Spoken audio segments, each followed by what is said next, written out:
2000년 5월 5일, 미국 캘리포니아주 팔로알토의 한 가정집에서 신고 전화가 들어옵니다. 그 집에 사는 50대 여성 크리스틴이 집의 지하실로 내려가는 계단에서 굴러떨어지는 사고를 당한 것 같은데 이미 사망한 것 같다는 전화였지요. 신고자는 크리스틴의 남편인 켄의 직장 동료였습니다. 공립학교의 음악교사인 크리스틴과 부동산 컨설턴트로 일하고 있는 켄은 결혼 34년에 접어드는 부부로 두 아들을 두고 있었습니다. 사건이 일어난 날, 크리스틴이 오후에 수업에 들어가지 않았다는 학교의 연락을 받은 켄이 동료들과 집으로 가서 크리스틴을 발견한 것이라는 것이었습니다. 식탁에는 반쯤 남은 인근 카페의 머핀과 커피가 있었는데요. 이를 보면 크리스틴은 오전 수업을 마친 후 인근 카페에 들러 점심거리를 사고 집에서 점심 식사를 하다 지하실로 내려간 것으로 보였습니다. 얼핏 보기에 사건 현장은 학교의 점심시간에 집에 잠시 왔던 크리스틴이 빨래를 가지고 지하에 있는 세탁실로 내려가다가 계단에서 떨어져서 사망한 것으로 보였습니다. 크리스틴이 신었던 신발의 한 짝은 계단 중간에, 한 짝은 크리스틴의 옆에 떨어져 있었습니다. 하지만 부검 결과 크리스틴의 사망 원인은 목졸림에 의한 것이었고 크리스틴의 머리에는 총 7개의 상처가 있었기 때문에 이는 사고로 인한 것이 아니라 범죄 사건임이 명확해졌습니다. 경찰은 크리스틴의 사인에 대해 알게 된 것을 켄과 공유하지 않았고 켄을 신문하는데요. 이 과정에서 켄의 행동에서 이상한 점들을 발견합니다. 켄은 인터뷰 중 마다들에 대한 언급을 할 때 우리의 아들이 나우어 선이 아니라 그녀의 아들인 헐선이라는 표현을 썼습니다. 이에 형사가 그녀의 아들이요? 큰아들은 당신의 아들이 아닙니까? 라고 물으니 다시 우리의 아들이라고 정정합니다. 그리고 자기가 그 검정색 신발은 미끄러우니 신지 말라는 얘기를 6번이나 했다며 책상을 두드리며 분노를 표현하는 과한 행동을 하는데요. 형사들의 눈에는 이 장면이 과장되고 마치 연기를 하고 있는 것처럼 보였습니다. 그들은 고급 주택에 살고 있었고 매우 여유롭게 살고 있는 것처럼 보였습니다. 하지만 조사 결과 그들은 투자 실패로 많은 돈을 잃었고 크리스틴의 친구들은 크리스틴이 이 문제로 고민하고 있었다고 이야기합니다. 사망 전 크리스틴은 켄과의 이혼을 원하며 집을 팔고 싶다고 했다고요. 하지만 그때까지는 켄을 범인으로 확정지을 만한 증거는 드러나지 않았습니다. 그 즈음 그들의 집 주변에서 도둑이 침입했던 사건이 총 6번이나 발생했고 범인은 아직 잡히기 전이었기 때문에 형사들은 집을 침입한 도둑에 의해 범죄를 당한 것은 아닌지 하는 의심도 했었습니다. 이전 발생했던 6건 모두 인근에서 있었던 일이고 낮 시간에 발생했으며 크리스틴의 집과 마찬가지로 외부에서 침입한 흔적은 발견되지 않았다는 공통점도 있었고요.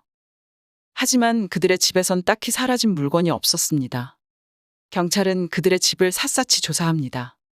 육안으로 보기에 사건 현장은 지하실에 있는 세탁실이었으나 실제 과학수사를 통해 발견된 사건 현장은 놀랍게도 주방이었습니다. 혈흔 반응을 볼 수 있는 루미놀 테스트를 해보니 크리스틴은 식탁에서 점심 식사를 하던 중 범인으로부터 뒤에서 공격을 당했고 지하실로 끌려 내려가서 마치 실족사고를 당한 것처럼 꾸며졌다는 것이 밝혀졌습니다. 그 후 범인은 주방에서 크리스틴이 공격당했을 때 남은 흔적을 청소한 것이었지요. 하지만 루미놀 테스트를 통해 범인의 족적 또한 확보할 수 있었습니다. 형사들은 도둑질을 하러 왔다가 우발적으로 크리스틴을 해한 것이라면 범인이 이렇게 정성스럽게 사건을 처리하고 사고로 위장하지 않았을 것이라는 가설을 세우고 크리스틴에 대해 더 조사를 합니다. 크리스틴은 적이 많은 사람은 아니었습니다. 하지만 이들 가족에는 비밀이 있었습니다. 켄은 끝까지 자신은 몰랐다고 주장하지만 이들의 큰아들은 켄의 친자가 아니었습니다. 사실 경찰은 그들의 장남이 둘째 아들이나 그들의 부모와는 닮지 않았다고 생각했었고 무엇보다 켄이 신문 때 그녀의 아들이라는 표현을 썼던 것에 대해 의심을 했었습니다. 부부의 큰아들 저스틴은 켄의 친자가 아니라 부부의 오랜 친구이자 저스틴의 대부인 로버트라는 사람의 친자였습니다. 경찰은 로버트를 찾았는데요. 로버트는 과거 켄의 직장 동료였습니다. 켄과는 매우 막역한 사이였는데 한때 크리스틴과 몇 년 동안 몰래 따로 만나는 사이였었고 이 과정에서 저스틴이 생겼다는 것이었습니다. 로버트의 말에 따르면 크리스틴과 로버트 모두 저스틴의 친부는 켄이 아니라 로버트라는 사실을 짐작으로 알았지만 켄에게는 비밀로 할 수밖에 없었다고 말합니다. 저스틴은 나이가 들수록 친부인 로버트를 닮아가고 있었습니다.